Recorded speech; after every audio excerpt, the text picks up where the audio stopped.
নমস্কার সব বন্ধুদের। শুভ নববর্ষ সবাইকে। সকলের সারা বছর খুব ভালো কাটুক, খুব আনন্দে কাটুক। আজকে শুভ নববর্ষের দিনে আমার বৈশাখ নিয়েই একটি কবিতা নিবেদন করছি। কবিতাটির নাম বৈশাখী ভোর। আধো ঘুমে কানে আছে সুরেলা গুঞ্জন, জানালার বাধা ছিন্ন করে উঁকি দেয় অস্পষ্ট আলোক রেখা। রাত শেষের আলতো স্বপ্নরা ওড়াউড়ি করে অনুভূতির আঙিনায়।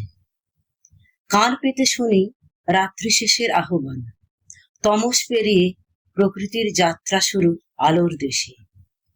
চোখ মেলে দেখি তাকেই, দু চোখ ভরে দেখি এক আশ্চর্য ভোর, যেন আমারই প্রতীক্ষায় প্রহর গণে।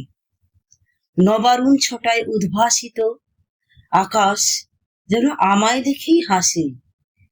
স্বাগত সম্ভাষণে বলে, এসো তোমার তারে বাঁধো জগৎ বিনার সুর। ভোরের বাতাসে এক অপার্থিব সূচি স্নিগ্ধতা, শরীর মন অনাবিল আবেশে জারিত হয়।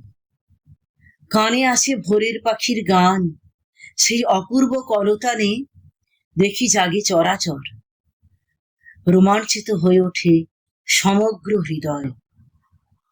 বিশ্ব প্রকৃতির এই চিরন্তন লীলা তো চির নূতনেরই আহ্বান।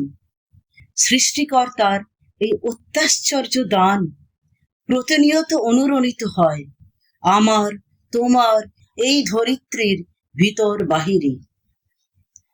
যেন নূতন করে আবিষ্কার করি আমারই আত্মাকে, আমারই সত্তায় সংগ্রাগের প্রত্যাশায় দাঁড়িয়ে থাকে এক অত্যাশ্চর্য বৈশাখী ভোর। নমস্কার। ভালো লাগলে চ্যানেলটি সাবস্ক্রাইব করবেন, লাইক করবেন, কমেন্ট করবেন। আপনাদের কাছে আমার এইটুকুই আবদার।